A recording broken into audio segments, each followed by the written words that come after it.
All right, y'all. We're going to do a 2-for-1.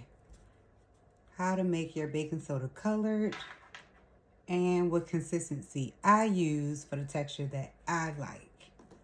How much water you use is going to determine how hard or soft your baking soda comes out.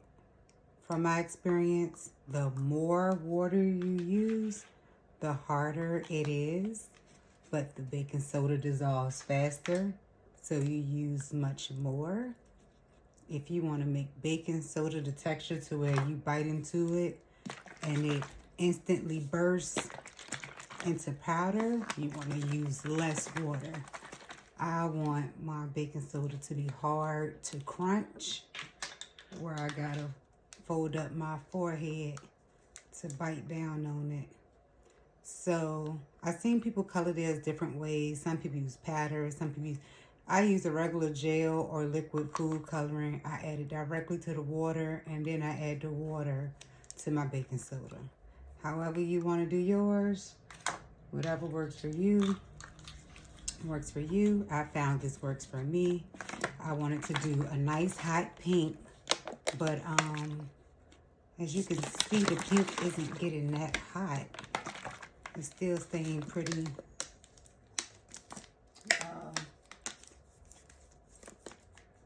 pale. But let's go ahead and mix her in. Again, I like a hard baking soda, so I use a lot of water, which uses a lot more baking soda.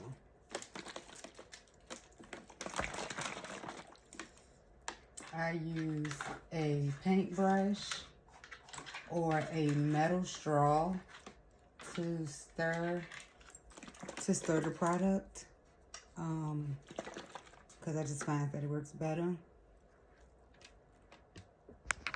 All right, so let's get started.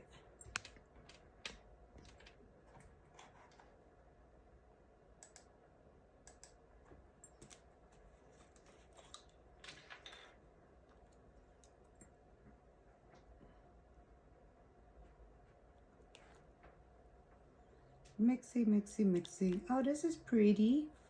Oh, it's like a powder pink. Mixy, mixy, mixy, mixy, messy, messy, messy, messy.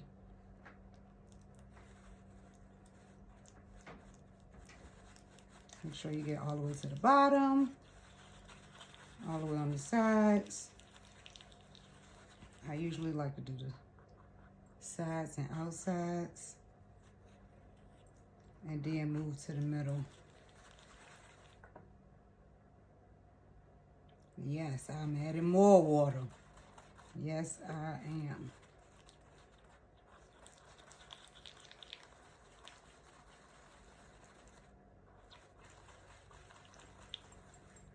And guess what? Boop. Added a little more water. Because from my experience of trial and error, I like mines to have a little bit of water sitting on top, soaking down into it as it dries. That gets it to the hardness I like. Sometimes when I want it real hard, I'll add so much water, I have to let it sit for 30 or 45 minutes and then come and pour some of the water off. But that's just how I like it. So, hope you guys can see this consistency. It's normally what I'm going for, which is why some people can make all of theirs in one big one and transfer it. I like mine's way too watery for that.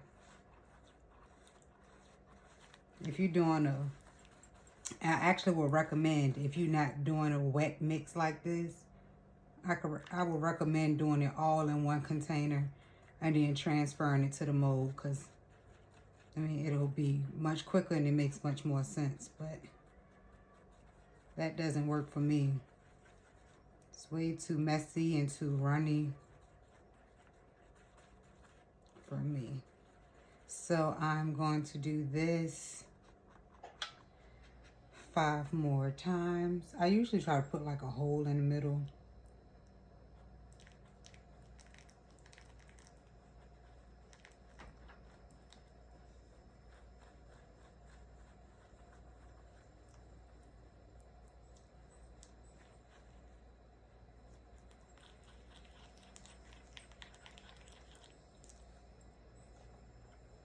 Well, that wasn't right.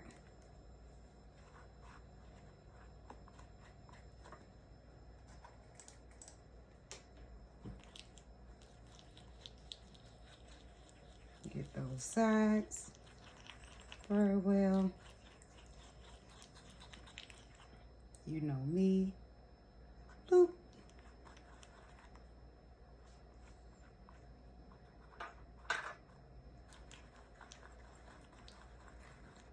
See how it look all watery? I like that. I want mine to look like that. That's perfect. See, this still feel a little too dry for me. It's not gonna get as hard as I want it to.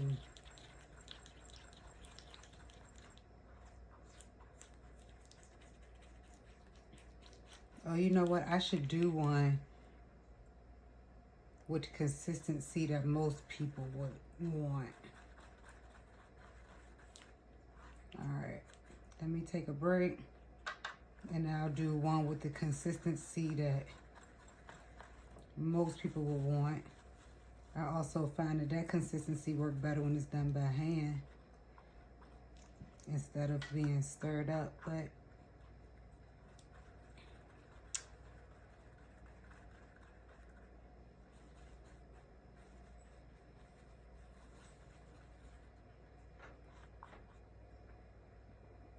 we shall return.